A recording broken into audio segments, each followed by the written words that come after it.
Welcome to Pindar Poetry. We hope you learned something new. You start by powering the S9 off and ejecting the SIM tray. This prevents shorts and eases disassembly. Next, apply steady heat to the rear glass edge for about 30 to 40 seconds so the adhesive softens. Once the adhesive yields, attach a suction cup and insert a plastic pick, then slide it around the edge slowly to separate the glass. Keep moving. If the suction loses grip, reheat briefly. These steps expose the internal frame and give you access to the volume button area. With the midframe removed, you can clearly see the volume button flex cable and its bracket. This is where most failures occur.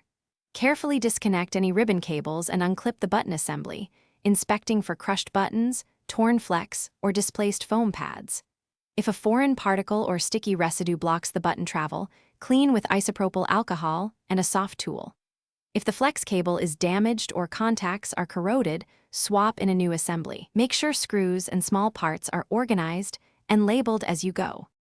Install the replacement volume flex and button assembly, aligning any foam pads and guides so the button travel is unobstructed. Reconnect ribbons and boot the phone while leaving it partially open to test volume up/down behavior. This lets you confirm the fix before sealing.